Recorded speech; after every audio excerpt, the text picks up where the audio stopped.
Welcome বন্ধুরা, cooking বাইটসে তোমাদের সবাইকে স্বাগত। আজ আমি বানাবো শীতের নতুন ছোট আলু দিয়ে আলুর দমের রেসিপি। খুবই টেস্টি একটা রেসিপি। আলুর দম বানানোর জন্য আমি কড়াইতে প্রথমে সাদা তেল দিয়ে দিয়েছি, দিয়ে তার মধ্যে সামান্য নুন এবং সামান্য হলুদ গুঁড়ো দিয়ে একটু ভালো করে নাড়িয়ে নেব। আলুটাকে আমি একটু নুন দিয়ে খোলা সমেত প্রেসার কুকারে সিটি মেরে নিয়েছি। তারপর এটাকে আমি খোলা ছাড়িয়ে এবার কড়াইয়ের মধ্যে দিয়ে দিলাম।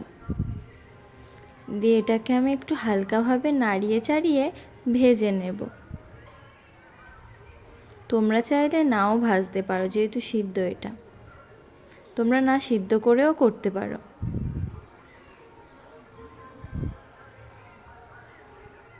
ভাজা হয়ে গেলে আলুগুলোকে আমি এবারে তুলে নেব।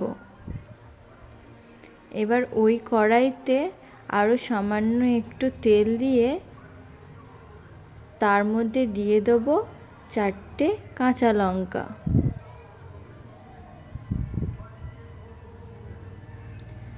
কাঁচা লঙ্কাগুলো দিয়ে ওর মধ্যে দিয়ে দেবো সামান্য জিরে, গোটা জিরে, দিয়ে একটু নাড়িয়ে ছাড়িয়ে কুচিয়ে রাখা পেঁয়াজগুলো আমি এর মধ্যে দিয়ে দেব। দিয়ে নাড়িয়ে চাড়িয়ে পেঁয়াজগুলোকে আমি ভেজে নেব।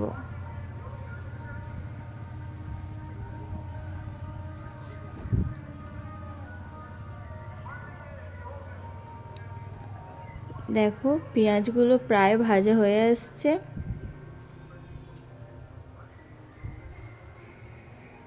এবার এর মধ্যে দিয়ে দেব রসুন বাটা, 2 চামচ রসুন বাটা দিয়ে একটু ভালো করে নাড়িয়ে চাড়িয়ে নিচ্ছি। নাড়িয়ে চাড়িয়ে রসুনটাকে একটু ভেজে নিচ্ছি।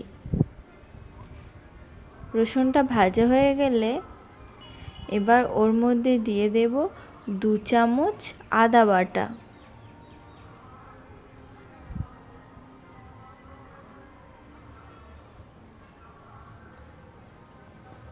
আদা বাটা দিয়ে এবার আমি একটু ভালো করে এই মশলাগুলোকে ভেজে নেব।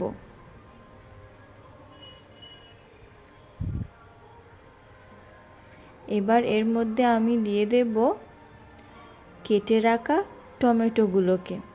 আমি এখানে 3টে ছোটো সাইজের টমেটো নিয়েছি।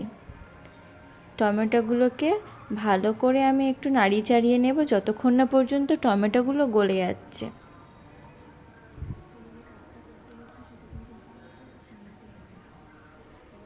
দেখো টমেটোগুলো গলে গেছে।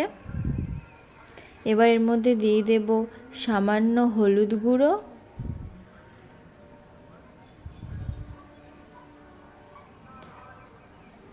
দিয়ে দেব সামান্য চিনি,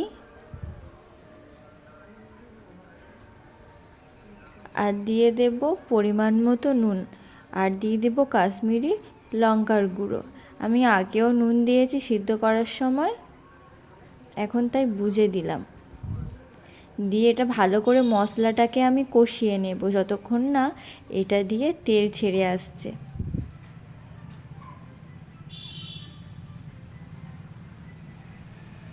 মশলাটা কষানো হয়ে গেছে। এবার এর মধ্যে ভেজে রাখা আলুগুলোকে আমি দিয়ে দিলাম।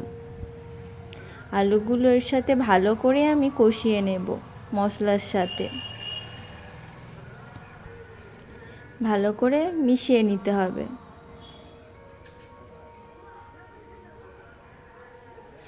ভালো করে কষানো হয়ে গেলে এর মধ্যে সামান্য পরিমাণে জল দিয়ে দেব। জল দিয়ে এবার এটাকে আমি ঢাকনা দিয়ে দেব ফোটার জন্য।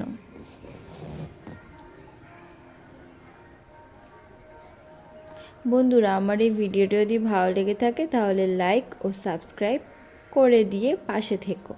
ঢাকনাটা খুলবো, দেখো ঝোলটা ফুটে উঠেছে আর কত সুন্দর কালার এসছে। খুন্তি দিয়ে একটু এটাকে আমি একটু নাড়িয়ে নেব।